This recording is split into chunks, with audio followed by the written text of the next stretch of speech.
we're beings of routine and structure, so a lot of the times we could be doing the exact same things and not really paying attention to it because it's just part of our lifestyle and part of our identity. But once you take the time to really reflect and analyze your day-to-day routines, your decisions, that will give you the clarity and the perspective you need to make the changes to align it to your desired outcome. And from there, once you've made those changes to fit your desired outcome and your desired identity, you need to take practical action. You need to consistently follow your routines, because up until this point, everything was theoretical. It's the combination of theoretical, which is your mindset, setting that foundation, combined with then following it up with taking aligned action, and that's practical. So it's necessary to integrate practical action after theoretical knowledge, which is building your mindset, building your values, building your beliefs. You need to look at it as your lifestyle, your identity, your worldview, which is also why I don't like locking in, which I made a video about,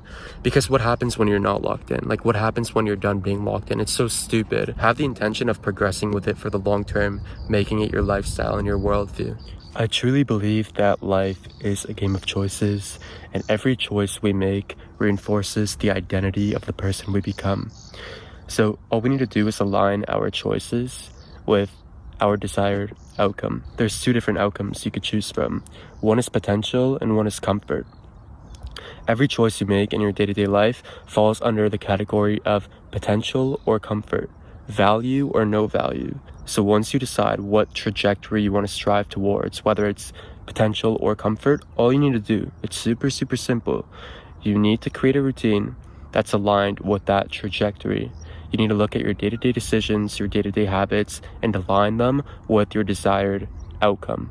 So for example, if your desired outcome is to develop, to improve, to grow, to fail, to bounce back, really about development, if you're striving towards improving yourself, fulfilling your potential, becoming the best version of yourself from the inside out, improving the collective, increasing your frequency, all that stuff, then all you need to do is look at your day-to-day habits, look at your day-to-day decisions, look at your lifestyle, look at your routines, and simply align that to your desired outcome. It's very simple, because every choice can be categorized into two different categories: potential or comfort, value or no value. So depending on which category you want to pursue, you need to simply align your decisions and your habits and your day-to-day structure and routine, your lifestyle, your identity, and your worldview to align with that desired outcome. Find a routine that's aligned with your higher self and follow it.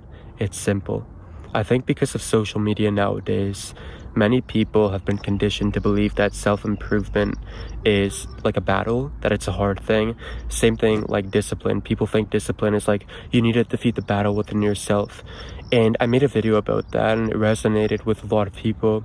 And I personally don't use social media, so I think I kind of view these areas a bit differently, and I'm very big on simplicity, like you guys know, and I think everything really is simple, and I think social media can make people convinced that it's not and that it has to be like a battle and stuff. But truly, like, guys, all you need to do is just decide which outcome you want, and then analyze your day-to-day decisions and align your decisions with your desired outcome. That's it. And it's applicable to anything in life, like any aspect of life holistically, right? Not just mentally, not just physically, not just spiritually, not just financially, but like every aspect, anything it's applicable to. And I made another video which is very important. It goes hand in hand with this topic. It's called 3 Steps for Transformation. Be, do, have. It truly changed my life, and the video is like a minute long, so I'll link in the description. You might as well watch it if you're interested. So yeah, to recap, all I'm saying is that life is a game of choices, and every choice you make reinforces the identity of the person you become. Identity is everything. That's why when you start off from the place of being, that's identity, that's beliefs, and then you could go to doing, which is actions, habits, routines. But you need to first cultivate that mindset. Mindset is everything. Identity and beliefs are the foundation to any long-lasting change. Look at your daily routine, look at your daily structure, look at your habits, and align them to fit your desired outcome. And once you make that shift and you integrate it into your routine and you find what feels good to you and you consistently follow it, that will then become your lifestyle and then your worldview. Everything starts off from a thought to a belief to an action, to a habit, to your lifestyle, to your worldview.